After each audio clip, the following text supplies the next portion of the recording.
Ok, donc bonjour. Donc, on va effectivement enchaîner avec l'axe 2, donc avec 3 intervenants.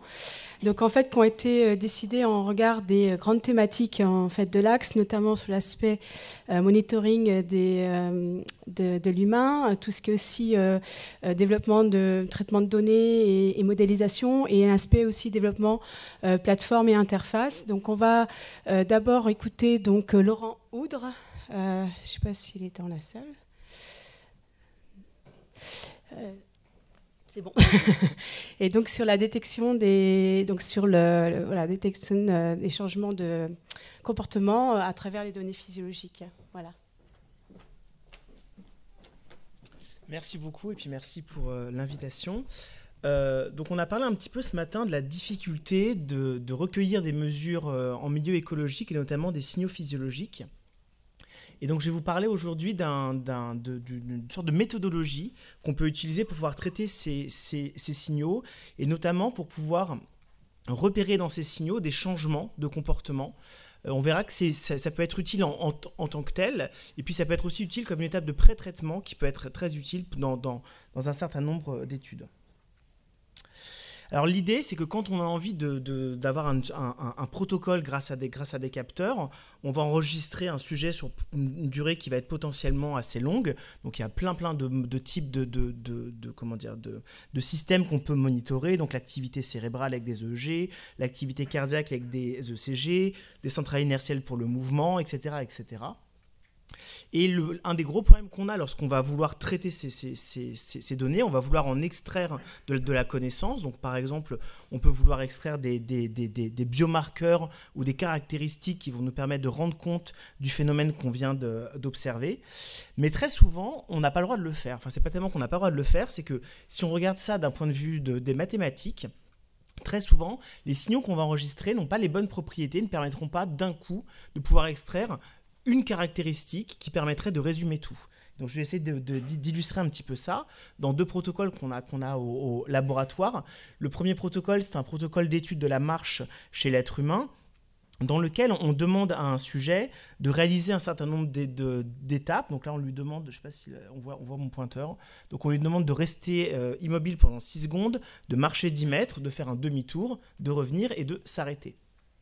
Le problème, c'est que donc ça, c'est un protocole qui est encore plutôt dans un milieu de laboratoire, mais qui va un petit peu, on va dire, vers quelque chose qui pourrait être un tout petit peu écologique. Le problème, c'est que ici, quand on regarde le signal qu'on va recueillir, il y a en fait plusieurs phases dans notre signal. Il y a une phase d'arrêt, une phase de marche, une phase de demi-tour, etc. Et donc, si on a envie d'extraire une caractéristique globale, on va en fait mélanger un petit peu tout. C'est-à-dire que si on ne s'intéresse pas à la marche, il faudrait qu'on puisse être capable, à partir de cet enregistrement, de pouvoir extraire automatiquement un régime de marche en particulier. Alors bien entendu, ça c'est un exemple, déjà c'est un milieu qui est contrôlé. Si on imagine maintenant quelque chose en ambulatoire, etc., le problème devient encore plus difficile. Voici un deuxième cas d'usage.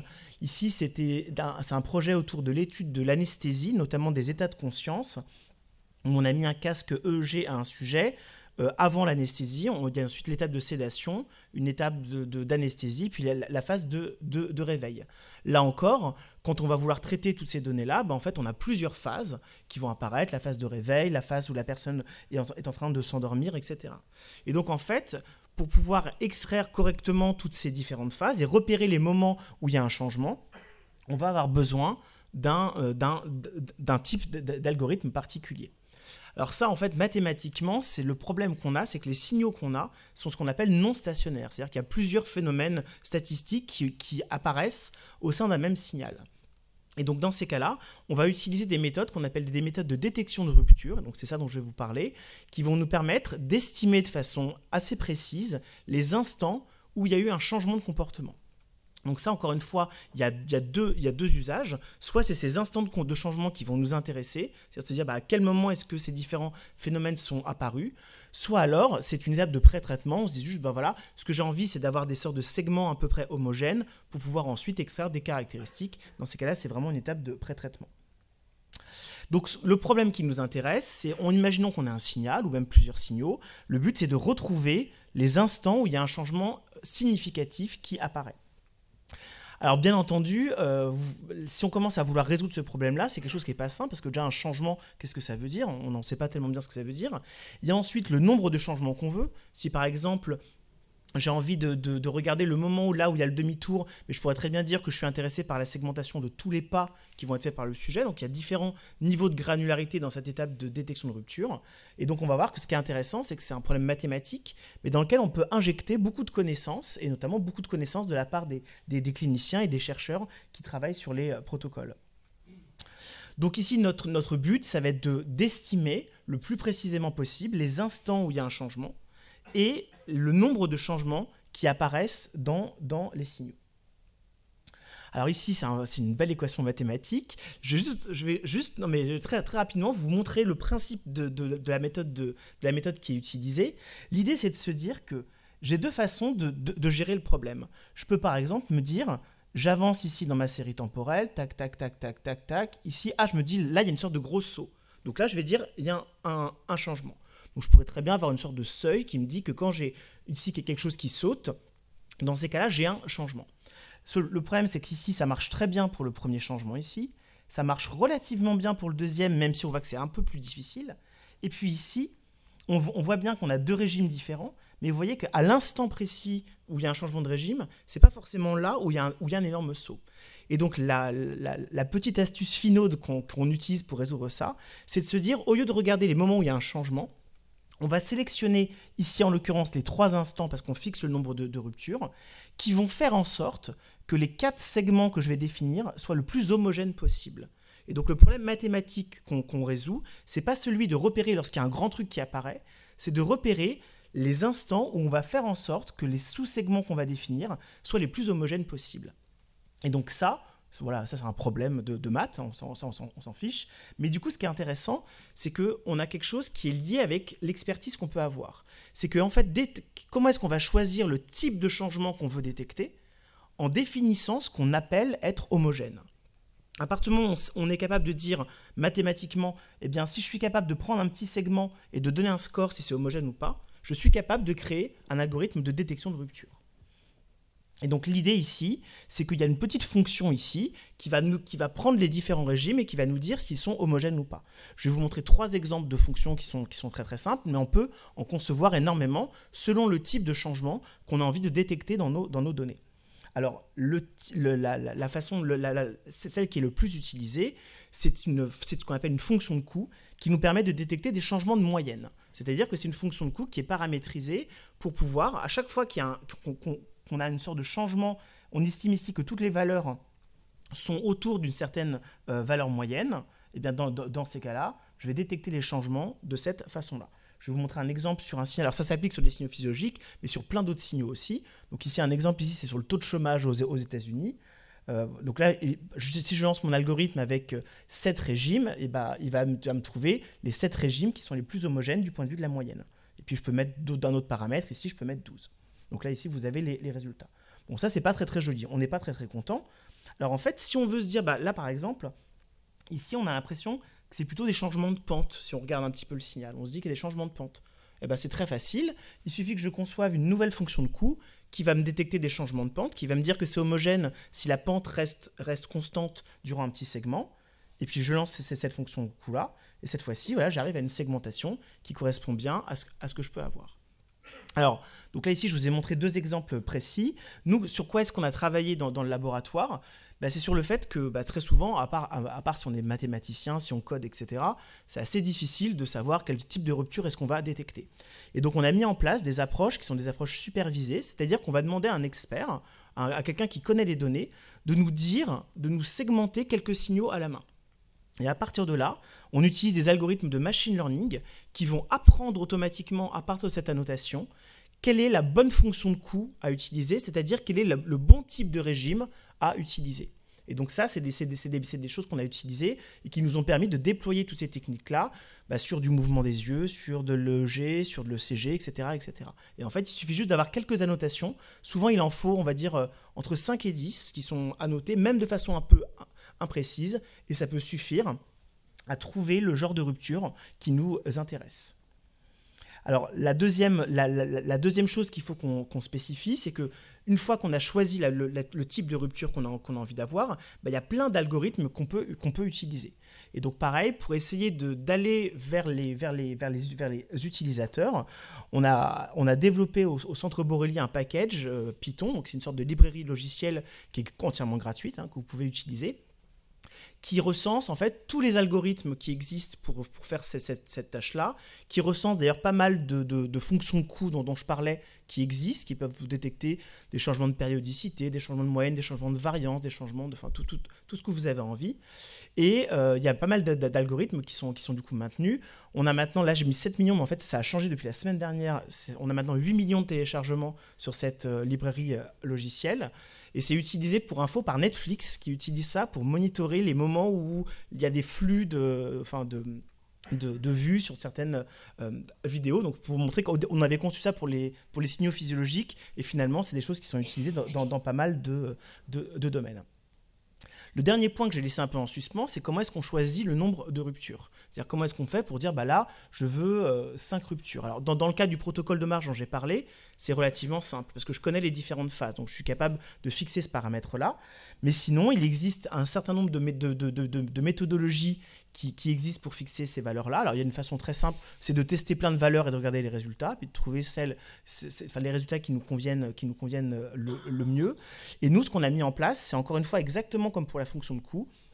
C'est une méthode supervisée. Encore une fois, vous allez annoter quelques signaux et on va apprendre non pas exactement le nombre de ruptures, mais on va apprendre ce que l'utilisateur a envie d'avoir comme niveau de granularité. C'est-à-dire on va par exemple comprendre, si on est à l'échelle de la marche, on va comprendre si ce qui nous intéresse c'est le passage de la marche au demi-tour ou si c'est le passage d'un pas à l'autre par exemple. Donc c'est une sorte de niveau de granularité. Et donc ça c'est pareil, vous avez juste besoin d'annoter quelques signaux et du coup ça vous permet de paramétriser tout ça. Donc voilà, du coup je suis un petit peu vite pour rester dans les temps, donc voilà. Et donc pour conclure, effectivement nous en fait c'était quelque chose dont on n'avait pas forcément conscience au début. C'est quand on a commencé à avoir nos premières données avec les protocoles, on s'est dit en fait il y a plein de phases différentes, ça va être difficile. Et depuis, c'est quelque chose qu'on utilise tout le temps sur absolument toutes les données. Donc si vous avez des données physiologiques, on peut en discuter. Ça nous a permis, par exemple, d'isoler les phases de demi-tour dans notre protocole pour faire des études spécifiques, pour regarder comment des gens qui avaient eu des AVC faisaient leur demi-tour. On peut aussi segmenter au niveau des pas, ça nous a permis de faire des choses comme ça. Et voilà, donc depuis, c'est des choses qui nous servent dans pas mal de protocoles et qui peuvent vous servir. Là, on parlait aussi pas mal de eye tracking, ça peut aussi vous servir à repérer les phases de saccade, etc. Les différentes phases stationnaires du regard, ça peut tout à fait être utilisé. Et puis voilà, merci beaucoup.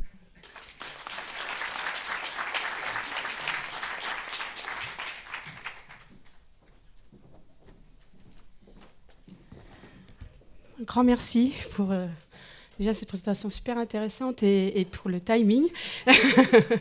Donc on va enchaîner avec Franck Vidal, qui va nous parler de physiologie de l'erreur. D'accord, merci déjà de m'avoir convié, ça me fait très plaisir. Et je vais vous parler d'erreurs humaines qui, pendant très longtemps, a été une question qui a été confinée au champ de l'ergonomie, mais qui, depuis une vingtaine d'années, est arrivée dans le champ des neurosciences cognitives. Alors, pourquoi s'intéresser à l'erreur ? Par exemple, on admet que 90% des accidents de voiture ont pour cause une erreur humaine et dans au moins 60% des cas, seulement une erreur humaine.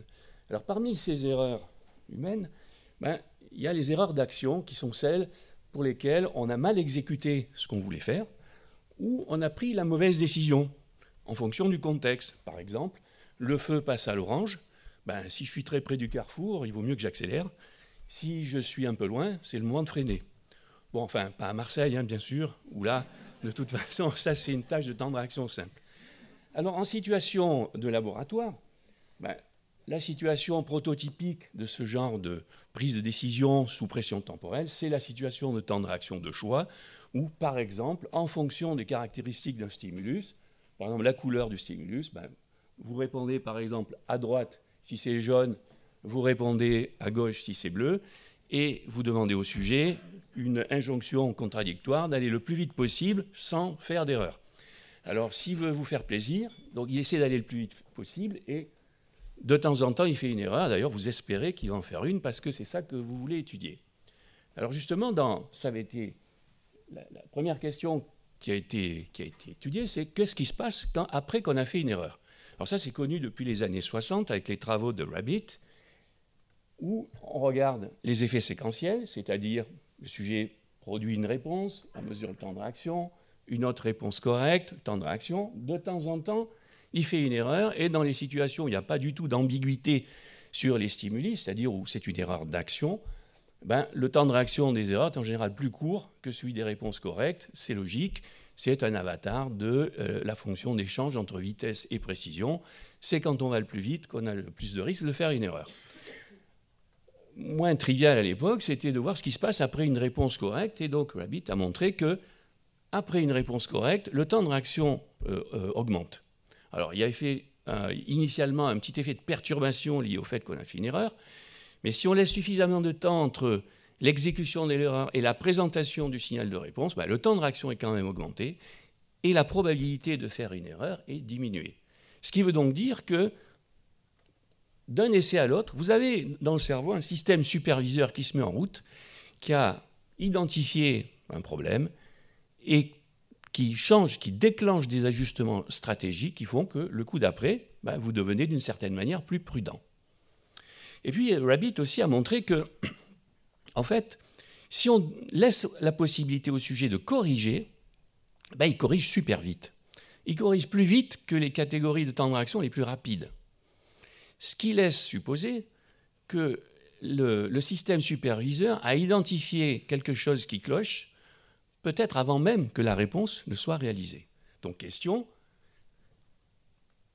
que se passe-t-il pendant une erreur? Alors, si vous voulez voir ce qui se passe au moment juste avant que l'erreur soit réalisée, quand on est en train de l'enclencher, là où il ne se passe rien. Donc, vous êtes obligé d'avoir recours à des analyses physiologiques. Alors, le plus simple, par exemple, c'est d'enregistrer l'activité électromyographique. Donc ici, vous voyez un stimulus, une réponse d'un vrai sujet, engagé dans une vraie tâche de temps de réaction de choix. Et donc, vous voyez le temps en abscisse, et puis les zigzags, c'est l'activité électrique musculaire qu'on peut enregistrer en posant des électrodes sur, ici, le court fléchisseur du pouce, puisque la réponse était d'appuyer sur un bouton. OK. Et puis, si on veut faire des moyennes, ça, c'est pas pratique, mais on peut numériquement redresser le signal et dire ce qui est négatif, je le rends positif, et après on fait les moyennes et on regarde comment ça se passe en moyenne.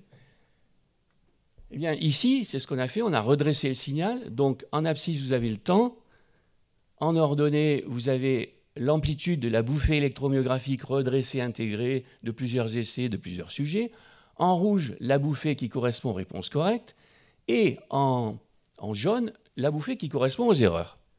Et il y a, cette mesure-là a aussi un intérêt, c'est que la surface sous la courbe a une relation directe, monotone, avec la force qui est réalisée. Donc, pour dire les choses simplement, au moment où on réalise une erreur, on appuie moins fort.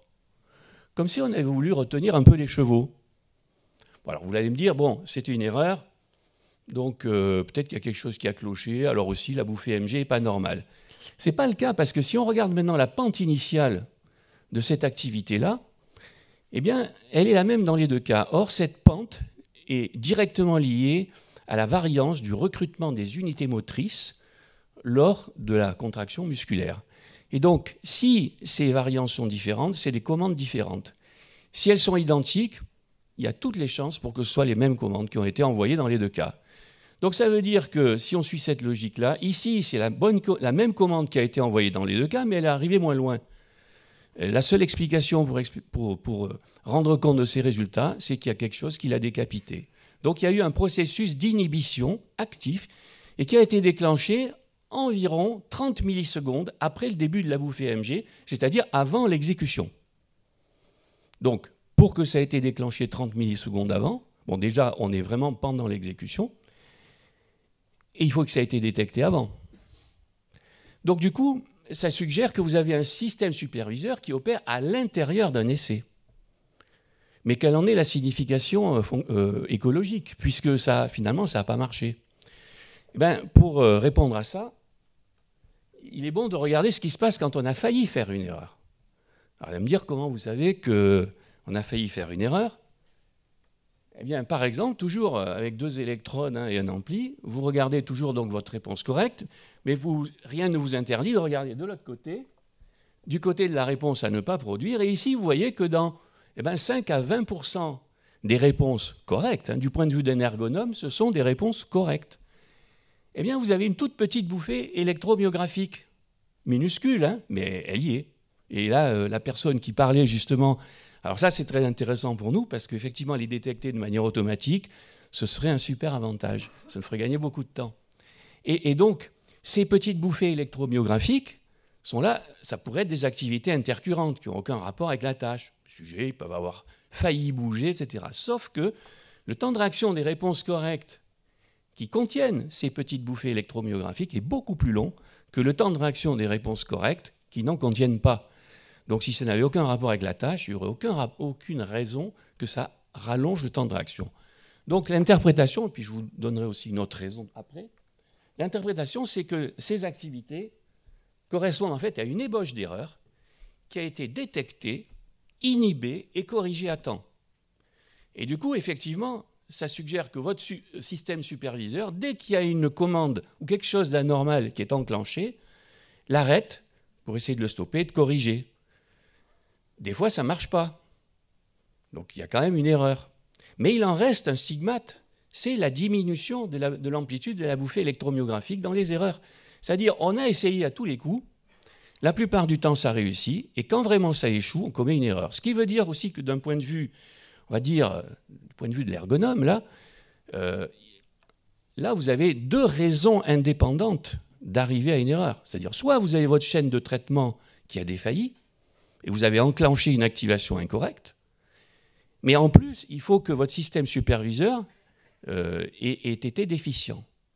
Et alors, il y a des situations qui sont, on va dire, où on a une déficience indépendamment de l'une ou de l'autre. Par exemple, chez les enfants de 10 ans, par exemple, eh bien, ils font 3 fois plus d'erreurs que des adultes de 20 ans, mais ils corrigent aussi bien que les adultes. À l'inverse, des patients parkinsoniens que l'on traite avec une stimulation du noyau sous-thalamique font plus d'erreurs que quand ils ne sont pas traités. Mais là, on se rend compte qu'en fait, la quantité d'activation incorrecte ne change pas. C'est simplement leur capacité à corriger qui a été réduite. Donc ça veut dire que si on est ergonome et qu'on s'intéresse, on a trouvé qu'il y avait un problème dans une situation de la vraie vie, eh bien, il se peut effectivement qu'on va chercher des rémédiations sur les systèmes de traitement, pas forcément sur les conditions de la tâche qui permettraient de mieux corriger ces erreurs. Or, il y a des situations où c'est ça le problème et exclusivement cela. Alors maintenant, qu'est-ce qui se passe juste avant une erreur? Juste avant une erreur, eh bien, justement, c'est ça qui a en gros fait passer, on va dire, la question de l'erreur dans le champ des neurosciences. Travaux de Michael Falkenstein en 1991 à Dortmund, qui enregistrent des potentiels évoqués. Ici, ils sont évoqués par la réponse. La barre verticale correspond au moment où le sujet appuie sur le bouton qui correspond à la bonne réponse dans une tâche de temps de réaction de choix. Alors, vous voyez en rouge ici les activités évoquées par les réponses correctes et ici en noir par les erreurs. Et vous voyez ici que vous avez une activité qui a l'air d'être sélective de l'erreur et ceci indique nécessairement que directement ou indirectement, vous avez un système superviseur qui avait détecté que quelque chose était en train de clocher.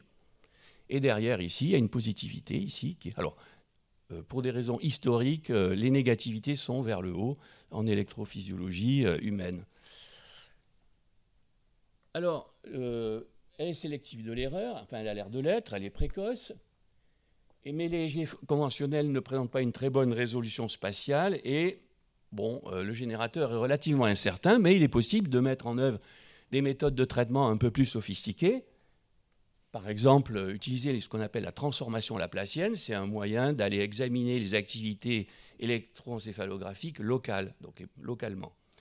Et donc, vous voyez ici, ça c'est des données du labo, c'est en fait focalisé ici dans une région en dessous de laquelle il n'y a plus que 2 structures candidates, les aires motrices supplémentaires et ou le cortex singulaire antérieur qui lui-même contient aussi des aires motrices. Alors si on utilise toujours cette méthode, on peut regarder effectivement, alors ici, on peut synchroniser les potentiels évoqués sur les débouts de la bouffée MG. On voit que effectivement ça se développe avant la réponse, mais après le début de la bouffée MG, donc pendant l'exécution. Alors, vous en avez une aussi plus petite dans le cas des ébauches d'erreurs, ce qui prouve bien que ce ne sont pas du tout des activités intercurrentes. Plus surprenant, vous en avez une aussi dans les réponses correctes qui étaient passées inaperçues, justement pour des raisons techniques, parce que ce genre de méthode n'était pas mise en place et que ces activités-là étaient complètement recouvertes par d'autres qui venaient d'ailleurs. Bon, quoi qu'il en soit, ça montre que, premièrement, votre système superviseur, il n'est pas comme le prescripteur de la tâche qui dit ça c'est une erreur et ça c'est correct. Il classe l'erreur de manière progressive, en tout cas de manière initiale. Plus tard, non. Vous voyez, c'est en tout ou rien. Donc, ce n'est pas la même logique. Le cerveau ne marche pas comme le prescripteur de la tâche. Deuxième chose, ça c'est problématique parce que, jusqu'à il n'y a pas si longtemps que ça, aucun des modèles en vigueur, je ne parle pas des théories, des modèles, je veux dire computationnels, qui avaient été mis en place pour rendre compte de cette activité dans les erreurs, ne permettait de rendre compte du fait qu'il y en avait une aussi dans les erreurs, dans les corrects, pardon. Donc, pour se raccrocher aux branches, on pouvait se dire, peut-être que ça, c'est généré, mettons, par les aires singulaires, et ça, par les aires motrices supplémentaires, chaque fois qu'on répond. Et dans ce cas-là, on peut sauver les modèles en disant, bon, ben ça, c'est une activité obligatoire, c'est pas le même générateur, etc. Et ça, par contre, c'est la différence, c'est vraiment ça qui est lié à la détection de l'erreur. Or, ben, il est possible de demander à des patients candidats à la chirurgie de l'épilepsie, donc ils vont recevoir des implantations d'électrodes profondes pour faire du diagnostic avant la chirurgie, s'ils veulent bien se prêter à une expérience. Et si, évidemment, ils ont des électrodes à l'endroit qui, pour nous, est instructif. Et si, effectivement, cette zone-là n'est pas épileptogène, à ce moment-là, on peut examiner ce qui se passe. Et effectivement, ici, dans cette expérience-là, on va regarder quelles sont les électrodes dont l'activité est modulée par la performance. Et on s'aperçoit que, eh bien, elles sont toutes confinées ici au niveau des aires motrices supplémentaires, proprement dites. Après, il y en a des plus lointaines, mais c'est beaucoup plus tard. Donc, dans le rang de latence de cette négativité, ben oui, ici, vous avez ce système qui répond. C'est le même gène. Et on va voir qu'effectivement, ici, vous avez les activités avec les intervalles de confiance générés par les 5 sujets qui ont pu être enregistrés. Et c'est le même générateur dans les corrects, les ébauches d'erreurs et les erreurs. Donc ici, on accède, on va dire, à un mécanisme qui répond de manière progressive. Et j'aurais pu vous montrer, si j'avais eu plus de temps, mais je vais rester sur un quart d'heure, j'aurais pu vous montrer que ce système n'est pas sélectif des erreurs sur le quoi, c'est-à-dire j'ai pris la mauvaise décision. Il est aussi compétent dans les erreurs sur le quand, c'est-à-dire j'ai réalisé la bonne chose, mais pas au bon moment. Ou éventuellement aussi, j'ai pris la bonne décision, mais je l'ai mal réalisée. Quoi qu'il en soit, ça nous montre ici que le cerveau n'est pas organisé pour fonctionner sans erreur parce qu'il prend l'erreur à tous les moments.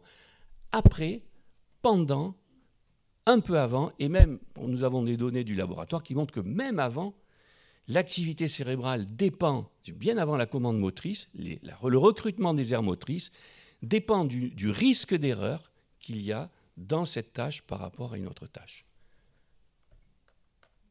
Je vous remercie de votre attention. Et puis évidemment, j'ai pas fait ça tout seul. Donc il y avait Sonia Alain, Michel Bonnet, Boris Burle, Francesca Bonini, Laurence Carbonel, Jacques Grapperon, Thierry Hasbrook, Cédric Mecler, Céline Ramdani. Et j'aurais dû rajouter Patrick Chauvel, Catherine Liégeois-Chauvel et Jean Régis. Merci.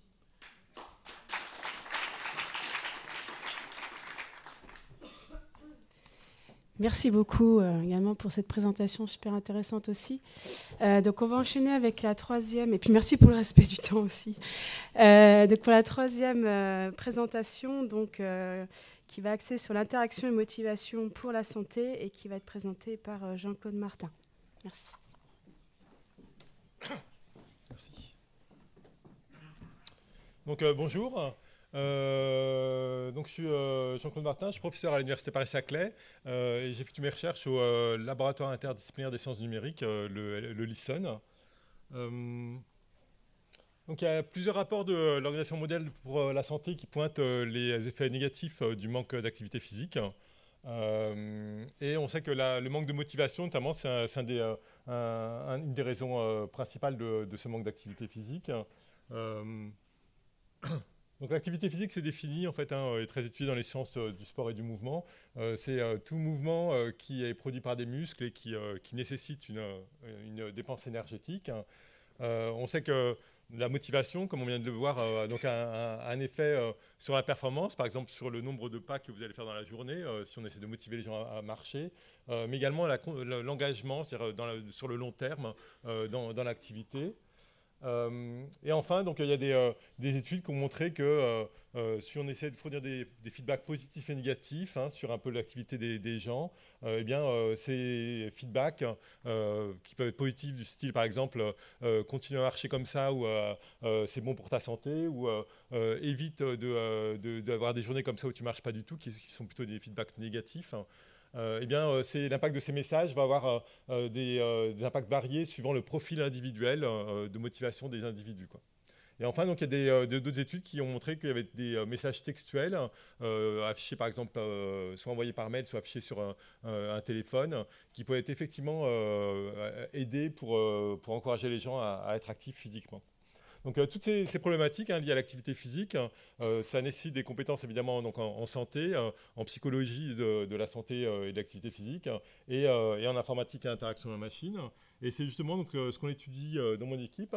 Donc, au LISON, donc l'équipe s'appelle Cognition Perception Usage. Il y a 8 permanents, dont des enseignants-chercheurs en psychologie et en ergonomie, et des enseignants-chercheurs en informatique et interaction machine. Et on a un double objectif, en fait, on s'inspire des théories de la psychologie pour concevoir des interactions humain-machine, et symétriquement, on va utiliser ces interactions humain-machine pour mieux comprendre les humains, et donc ce qui va expliquer qu'on va publier un peu dans les deux types de journaux et conférences, quoi. Alors aujourd'hui, je vais vous présenter donc deux types de travaux de recherche sur lesquels on travaille. Le premier, c'est donc la conception d'interactions humain-machine personnalisées et pour motiver les utilisateurs à effectuer l'activité physique. Et le deuxième aspect, donc si j'ai le temps de le présenter, sera un peu symétrique. Utiliser des outils technologiques qui vont permettre d'analyser et de comprendre ce qui se passe en santé dans des entretiens entre un conseiller, un thérapeute et un client, un patient, par exemple. Donc, je vais commencer par le premier point, conception d'interaction personnalisée pour la motivation. Donc là, on va s'intéresser à deux choses. D'abord, comprendre un peu quelles sont les différences interindividuelles qui font que certaines personnes vont être plus motivées pour un certain type d'activité physique et puis d'autres moins, par exemple, et sur quel levier on va pouvoir jouer. Et en termes de conception, comment est-ce qu'on peut concevoir en fait, des interactions de machines, par exemple sur téléphone, pour motiver les utilisateurs. Donc pour cela, en fait, on a considéré donc, les différentes théories de la motivation en psychologie. Une des théories les plus connues, c'est la théorie de l'autodétermination, selon laquelle il y a 3 besoins fondamentaux qui ont besoin d'être satisfaits pour atteindre un état de bien-être, qui sont l'autonomie, la compétence et l'affiliation. On peut remarquer qu'il y a déjà des cas de conception qui ont été proposés, par exemple par Raphaël Calvo, qui a travaillé avec les auteurs de la TAD, pour guider justement la conception de technologies positives en étudiant l'impact donc, justement de ces 3 besoins, de la satisfaction de ces 3 besoins à 4 sphères d'utilisation et d'expérience de l'utilisateur, que ce soit allant de l'interface, la tâche, le comportement et la vie globale de l'utilisateur. Il y a également des chercheurs qui ont étudié donc, dans le cadre des technologies dites persuasives ou motivationnelles, selon les auteurs, comment est-ce qu'on peut personnaliser. Et en fait, on fait la distinction entre la personnalisation, donc ce qui est à gauche, qui concerne un seul individu, un seul utilisateur, versus du tailoring, où là, on va plutôt s'intéresser à des profils et on va essayer de personnaliser vis-à-vis d'un groupe d'utilisateurs. Donc il y a également des chercheurs qui ont regardé un peu comment, qu'est-ce qu'on va pouvoir adapter finalement selon ses profils et selon ses personnalités, avec notamment des stratégies de comportement, comme par exemple le goal setting. On va fixer un objectif, hein, et cet objectif par exemple, eh bien, on va l'adapter aux capacités de l'utilisateur. Enfin, là, en bas à droite, il y a une partie problématique et l'évaluation. On sait que ces dispositifs adaptatifs, donc qui s'adaptent dynamiquement à l'utilisateur, eh bien, sont complexes à évaluer, puisque par nature, justement, ça change pas mal selon les utilisateurs. Et donc, il y a souvent des auteurs qui proposent de découper en plusieurs couches, d'évaluer la manière dont le système comprend les entrées, d'évaluer les décisions d'adaptation qu'il a prises, et d'évaluer un peu les réactions qu'il a prises vis-à-vis de ces décisions d'adaptation, par exemple. Alors, je vais mettre un point là, un focus sur un de nos projets qu'on a actuellement.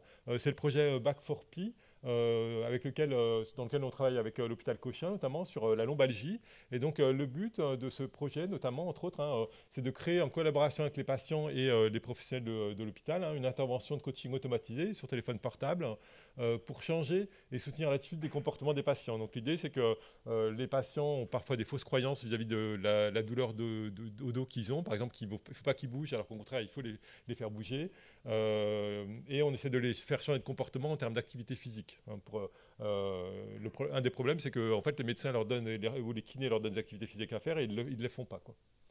Donc, pour personnaliser cette intervention, on se base sur deux éléments. Le profil motivationnel, donc ce qui est à gauche, hein, qu'on obtient avec des questionnaires qu'on fait remplir à des patients. Donc là, on bénéficie d'une communauté de patients pour la recherche qui s'appelle COMPARE, hein, qui est une communauté de patients de la PHP, et pour lequel, à l'intérieur de cette communauté, il y a 2500 patients environ lombalgiques qu'on contacte pour répondre à des questionnaires et à participer à nos études. Et pour ce profil motivationnel, eh bien, on va adapter en fait deux choses vis-à-vis de leur profil. Hein. Le message que vous voyez affiché au démarrage de l'application ici. Donc là, par exemple, c'est un message qui dit « Ressentez le plaisir de vous dépenser en vous accordant un moment pour faire votre séance personnalité d'activité physique. » Donc là, l'idée, c'est que c'est un message personnalisé qui va viser à renforcer la motivation intrinsèque, hein, le plaisir qu'on va avoir à faire une activité en soi. Et donc, ça va être des messages qui vont être ciblés sur des utilisateurs justement pour lesquels c'est important de renforcer cette motivation intrinsèque. Une autre dimension de personnalisation, c'est la priorité. Donc, vous voyez en haut à droite, là, sur l'interface du mobile, il y a un gros bouton qui est marqué « Ma priorité, faire ma séance d'activité physique ». Et là, eh bien, selon le profil des patients, s'ils sont par exemple sceptiques ou s'ils ont des fausses croyances, eh bien, on va plutôt les orienter d'abord vers des quiz qui vont leur permettre de renforcer leurs compétences. Et puis d'autres, par contre, qui sont déjà assez confiants en eux, on va leur proposer directement de faire une activité physique. Et enfin, il y a évidemment le niveau d'activité physique qui impacte aussi les séances proposées par le système. Donc, à partir en fait, d'une étude qu'on a faite sur un extrait de la communauté de patients pour la recherche, donc c'est la thèse de Florent Debacker que je concadre avec Céline Clavel, qui est maître de conférence en psychologie. Eh bien, il y a plusieurs profils, enfin 4 profils qui ont été identifiés et qu'on a positionnés en fait, sur le modèle APA, qui est un modèle de changement de comportement pour la santé. Avec une phase de motivation, qui est la phase à gauche, hein, dans laquelle en fait, il y a des patients qui ne sont pas motivés ou des patients qui sont prudents plutôt. Et puis il y a une phase d'évolution dans laquelle il y a une partie intentionnelle avec du planning et une partie action. Et donc là, on a plutôt des patients qui sont plutôt déprimés ou des patients qui sont confiants. Et donc, en fonction de la position de ces profils sur ce modèle, on a proposé différents types d'adaptations en termes de messages et en termes d'activité. Et là, je vous donne des premiers résultats donc avec 18 personnes qui sont déjà arrivées au bout de l'intervention. Une des données qu'on récolte, ce sont des données auto-rapportées après 1 mois d'utilisation du téléphone portable et d'application. Et ce sont des données liées à l'expérience utilisateur. Donc là, on peut voir qu'il y a des résultats significatifs, c'est-à-dire que ceux qui ont une version adaptée ont des résultats plus positifs que ceux qui n'ont pas la version adaptée de l'intervention, en termes de perception de l'utilité, d'utilisabilité, du fait que ça provoque des émotions positives. Donc là, c'est un questionnaire d'utilisabilité, d'expérience utilisateur qui a été rempli. Donc, j'en parlerai peut-être un petit peu à la fin aussi. Ce qu'il faut retenir un peu de ces interventions en changement de comportement, en tout cas nous ce qu'on observe, c'est qu'on obtient assez souvent, suivant les études, sur les projets, sur les pathologies, des effets dans 3 dimensions. Une dimension qui est l'expérience utilisateur, c'est-à-dire que les gens vont s'apercevoir quelque part que l'interface est mieux et qu'elle leur convient mieux parce qu'effectivement elle est adaptée pour eux. Un autre changement qu'on va voir, c'est un changement en termes de motivation. C'est-à-dire que dans une application, par exemple, de marche à pied, motivation pour la marche à pied, eh bien, on s'est aperçu que les gens étaient plus motivés en termes de motivation intrinsèque après l'intervention qu'avant l'intervention. Ou alors, ça peut être la motivation, le manque de motivation qui diminue après l'intervention. Donc ça, c'est la deuxième dimension. Et la troisième dimension, évidemment, c'est le changement de comportement lui-même. Et là, on l'observe dans certaines expérimentations pour certains profils. Par exemple, le fait qu'il y a certains profils qui vont marcher plus que dans la version adaptée que dans la version non adaptée, quoi. Voilà, donc je vais passer maintenant au deuxième point, qui est l'utilisation de technologies pour analyser des entretiens en santé. On s'est intéressé à un type d'entretien qui s'appelle l'entretien motivationnel, qui est particulièrement intéressant parce que l'idée c'est que le conseiller soit à l'écoute et n'impose pas en fait le changement de comportement au patient, au client.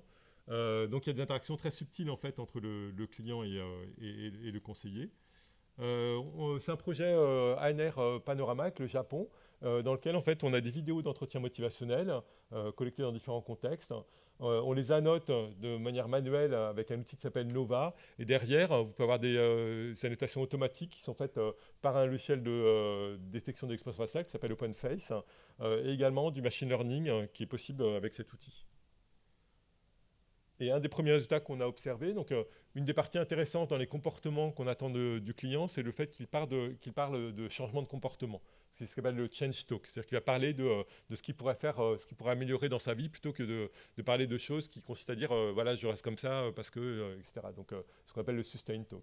Et là, ce qu'on peut voir, c'est qu'en fait, à partir d'un modèle automatique qui va détecter le change talk, eh bien, en mélangeant à la fois la partie verbale et la partie des expressions faciales, eh bien, on arrive à un meilleur résultat en termes de détection de ce comportement de change talk, de la détection du changement de comportement. Voilà, donc pour conclure, j'ai présenté deux axes. Hein. Le premier axe qui était la conception d'interaction humaine-machine personnalisée. J'ai insisté un peu sur le projet pour la lombalgie, Back4P, avec une application mobile. On a eu aussi un projet et on continue à travailler dessus avec un personnage virtuel qui encourage l'utilisateur là qui est en train de faire des pas. Donc c'est une expérimentation plus en laboratoire. Et là, on a des messages qui se basent sur une théorie appelée théorie de l'orientation régulatrice, qui fait qu'il y a des gens qui sont plus sensibles à des messages du type gain, c'est-à-dire si tu fais ça, tu seras en bonne santé plus tard. Et puis il y en a d'autres qui sont plus sensibles à des messages de type prévention, qui vont les pousser à éviter des pertes. Et donc là, on obtient des résultats aussi en termes de changement de comportement. Donc les gens qui sont prévention marchent plus, effectivement. On fait également des expérimentations sur des montres connectées, donc on les reprogramme et on personnalise en fait le feedback donné par la montre en termes de messages motivationnels. Donc certains utilisateurs ont des messages promotion, d'autres ont des messages prévention, et on voit que quand il y a une correspondance entre les messages et la personnalité de l'utilisateur, et bien par exemple l'expérience utilisateur est meilleure. Ils ont une meilleure perception du système. Et enfin, donc dans la deuxième partie que j'ai présentée rapidement sur l'analyse de vidéos d'entretien motivationnel, eh bien, on est en train d'avancer sur ce qu'on appelle les diagrammes de transition, ce qui fait que tel comportement du thérapeute va être suivi par tel comportement du client et comment les combiner avec les expressions faciales du client et du thérapeute. Voilà, merci pour votre attention.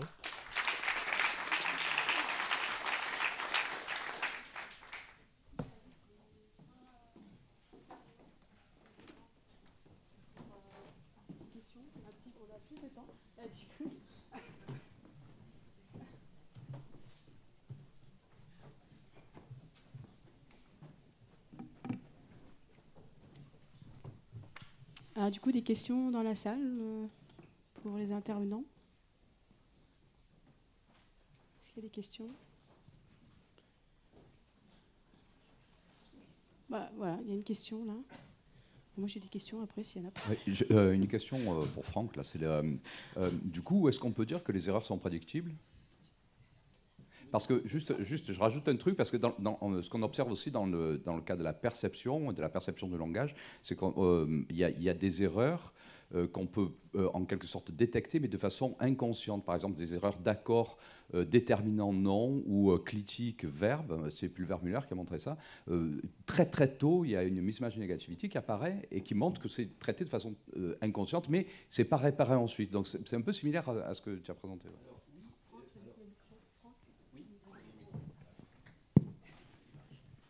Oui, alors, je ne suis pas sûr que ce que montrent ces potentiels évoqués par les erreurs soit un index d'une détection de l'erreur. Bon, d'abord, on ne verrait pas pourquoi il y en a dans les corrects, déjà. Bon. Par contre, je crois que le système détecte, ou en tout cas évalue, s'il y a quelque chose qui cloche. Si je prends une métaphore, si tu veux vérifier, par exemple, dans une chaîne de montage que les produits sont bons, la première option, c'est de les vérifier, un par un. L'autre manière, c'est le contrôle de procédure. Donc, si les procédures de chaque ouvrier sont respectées, tu as toutes les raisons de penser que le produit fini sera bon. S'il y a une procédure à un endroit qui n'a pas été respectée, tu peux craindre qu'il y ait un problème. Donc, ça te donne une espèce de niveau de confiance. Tu vois ce que je veux dire? Et dans ce cas-là, ce n'est pas vraiment l'erreur en elle-même qui est prédite. C'est la vraisemblance d'une réponse correcte ou pas. Et de fait, je veux dire, dans ce qui reste dans les réponses correctes, je pense qu'en fait, c'est la qualité de l'exécution qui restait, qui n'était pas encore complètement sûre. Et d'ailleurs, quand on n'a pas appuyé assez fort, donc là, on a aussi une négativité d'erreur, comme dans les ébauches d'erreur, mais plus petites, mais plus grandes que dans les corrects. Et si tu regardes maintenant la réponse, je veux dire, ce qui se passe au moment de la correction de cette, on va dire, ébauche de réponse correcte, de cette erreur d'exécution, là, c'est le seul cas depuis des années qu'on fait des manips, nous et d'autres, sur ce sujet. Alors, ce n'est pas encore publié, mais bon, ça devrait sortir. C'est le seul cas où il n'y en a plus.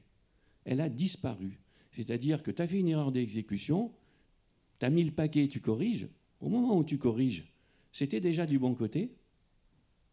Et en plus, tu as corrigé. Donc, il n'y a plus rien à voir. Donc, je pense que c'est plutôt un contrôle de procédure. C'est-à-dire que ce n'est pas vraiment l'erreur qui est prévisible ou qui est prédite par le système, mais c'est la vraisemblance, on va dire, d'une erreur ou d'une réponse correcte, un niveau de confiance sur le résultat. Ce qui n'est pas tout à fait pareil. Dans la mismatch, là, vraiment, il y a une discordance, elle est détectée automatiquement si on est au-dessus du seuil, du seuil de détection de la mismatch. Je ne sais pas si ça répond un peu.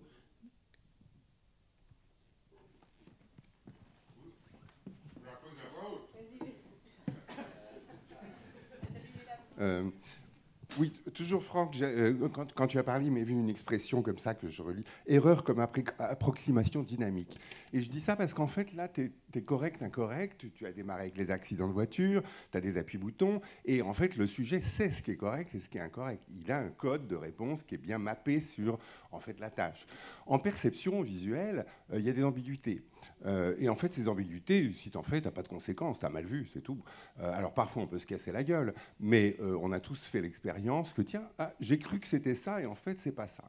Et en fait, il y a aussi, du coup, un aspect exploratoire, voilà, d'une espèce de dynamique de l'erreur, qui, là, n'a pas de conséquences. Donc, je me demandais dans quelle mesure on pouvait identifier ou généraliser ce que tu as présenté sur l'erreur motrice, d'une certaine façon, à d'autres dimensions. Philippe a pris l'exemple du langage, mais là aussi, dans le langage, il y a du vrai, du faux, du bon, du pas bon. Et au fond, je repensais aussi aux exposés de l'axe 1 sur l'apprentissage, dans lequel, en fait, le statut de l'erreur, voilà, est-ce que c'est un statut qui est positif, qui n'a pas besoin d'être corrigé? En fait, on a besoin simplement de répéter jusqu'à arriver à la réponse correcte. Et comment se situer donc l'erreur que tu as analysée par rapport à ces ensembles d'erreurs? Alors, dans l'aspect dynamique, parce qu'il y a beaucoup de questions dans ta question, sur l'aspect dynamique, je pense que le cas des ébauches d'erreurs, justement, montre que, initialement, justement, contrairement, on va dire, au prescripteur de la tâche, le cerveau ne classe pas en tout ou rien. Puisque c'est bon, ça a failli être pas bon, c'est pas bon. Et même dans les c'est pas bon, il y a des c'est pas bon qui coûtent plus cher. Bon. Et d'autre part, même dans les bons, j'en ai pas parlé, mais quand on rend par exemple, on introduit un biais de probabilité. Eh bien, l'activité dans les réponses correctes augmente presque au niveau de celui des erreurs. Parce que justement, là, tu as répondu correctement à une réponse que tu n'attendais pas, tu n'avais pas une super confiance dans la procédure que tu avais mise en place, parce que probablement, en fait, tu avais fait un pari, que tu avais préparé l'autre. Alors, pour ce qui concerne les erreurs de perception, justement, j'ai bien pris la précaution de dire, je parle des erreurs d'action, et j'aurais tendance à imaginer, mais alors là, c'est juste une opinion, hein, c'est-à-dire que si tu accumules de l'information jusqu'à un moment où tu n'as pas encore donné ta réponse, et qu'effectivement, tu n'avais pas accumulé assez d'informations parce qu'il y avait une ambiguïté, et tout ça, dans ce cas-là, c'est toi, c'est ta faute. Tu n'as pas accumulé assez d'informations compte tenu du contexte. C'est-à-dire, si vraiment c'est brouillé, c'est flou, tu es dans un sous-marin, c'est trop... Bon, ben là, effectivement, il n'y a aucun moyen que le système réalise l'erreur. Et du coup, au fond, ce n'est pas une erreur, c'est pas une enfin, c'est une erreur pour le prescripteur de la tâche, mais ce n'est pas une défaillance. Le système a fait de son mieux. Si le truc était un peu flou, tu es familier avec la tâche, etc., tu n'as pas pris le temps d'accumuler suffisamment d'informations, c'est que ta procédure n'est pas terrible. Et du coup, je ferai le pari, la conjecture, que dans ce cas-là, effectivement, dans les corrects, elle augmente et dans les erreurs, elle diminue. Et ce serait à faire, d'ailleurs, du coup. Bonjour, Yvonne Delevoye de Scalam. Donc moi, c'est une question pour Jean-Claude Martin sur le profilage. Donc j'ai beaucoup apprécié cette idée de tailoring, donc un message pour une personne donnée.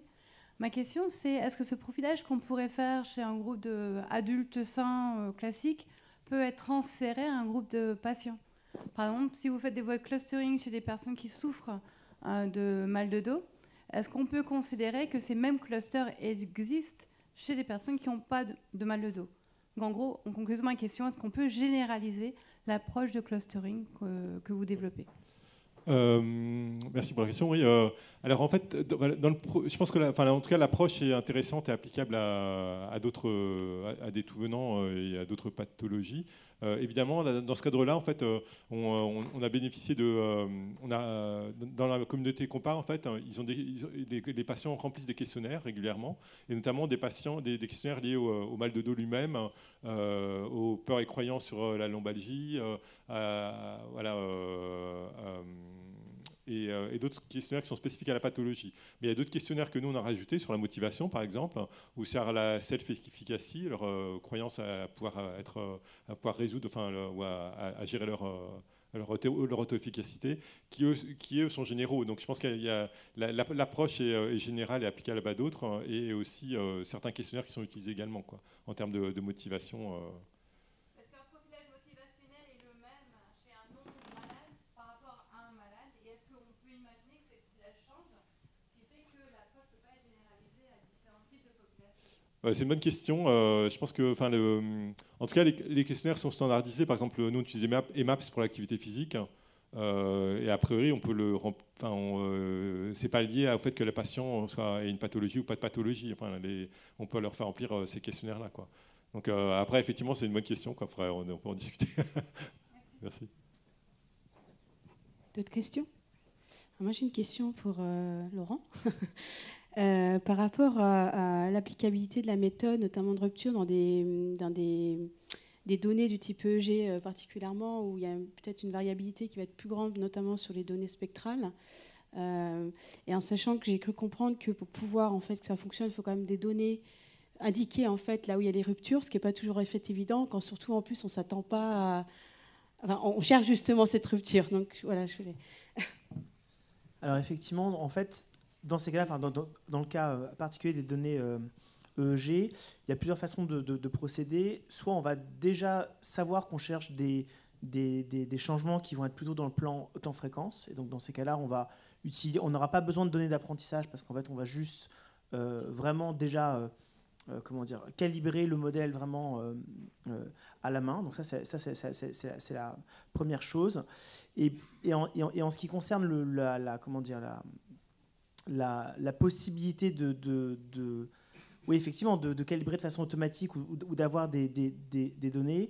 Effectivement, nous, dans tous les cas, on est quand même sur la notion de protocole. C'est-à-dire qu'on a quand même quelque chose qui est qu'il faut que les données qui vont servir pour l'apprentissage ressemblent un peu aux données qu'on pense avoir. Donc, il y a des choses, il y a des événements qui seront détectés de toute façon, des changements. Là, par exemple, l'exemple que je montrais avec vraiment des ondes alpha qui apparaissent, des choses comme ça, on est capable vraiment de mettre en évidence ça. Dans le cas où on aurait vraiment des EEG recueillis dans des conditions extrêmement diverses, etc., là, effectivement, c'est sûr que c'est beaucoup plus difficile. C'est un peu plus... Ouais, ma question, elle renvoie aussi plus aussi à... Parce que quand on est dans des contextes très statiques, etc., effectivement, on va avoir des éléments qui vont apparaître, mais quand dans un contexte qui peut être un peu plus dynamique, du coup, comment c'est géré? Enfin, quand je dis dynamique, c'est le contexte lui-même qui est dynamique et qui fait que... on va avoir une activité cérébrale qui peut être très variant en fait au final, mais qui peut être saillant en fait pour rendre compte de l'état cognitif particulier, mais qui va quand même une certaine variabilité. Ouais. Voilà, c'était plus. Effectivement. Après, nous il y a en fait deux façons de répondre toujours au problème. C'est soit d'avoir plus de données d'apprentissage qui permettent d'apprendre une sorte de modèle pour le type de rupture qu'on cherche et le niveau de granularité, ce qui suppose du coup effectivement encore une fois une régularité, ou effectivement de l'autre côté c'est vraiment le travail en amont, c'est que par exemple sur le spectrogramme global on verra peut-être pas de choses, mais si on a extrait par exemple des signaux d'intérêt comme de l'énergie dans certaines bandes de fréquences ou des choses un petit peu comme ça, on peut faire infuser de l'information et du coup pousser les algorithmes à aller dans telle ou telle direction aussi par un travail mathématique. Donc en fait, tout n'est pas résolvable par une calibration automatique non plus, ça c'est sûr. Moi, je me demandais aussi quelle était la sensibilité de cette méthode au rapport signal à bruit, enfin signal indésirable, par exemple, genre des potentiels évoqués, par exemple. Alors en fait, c'est des choses qui vont beaucoup dépendre de la méthode utilisée et qui vont dépendre de la fonction de coût en fait, qu'on peut utiliser. C'est qu'il existe aussi donc là par exemple, je montrais un exemple de détection de changement de moyenne. Si on sait le genre de perturbation qui arrive dans le signal, on peut aussi concevoir cette fonction mathématique de telle façon qu'elle soit moins robuste, enfin, qu'elle soit plus robuste, donc moins sensible à un type de perturbation. Par exemple, il existe, si on sait que dans les données, on va avoir des outliers, donc des valeurs aberrantes qui arrivent comme ça, voilà, il existe des fonctions de coût qui vont permettre d'être robustes par rapport à ça, par exemple.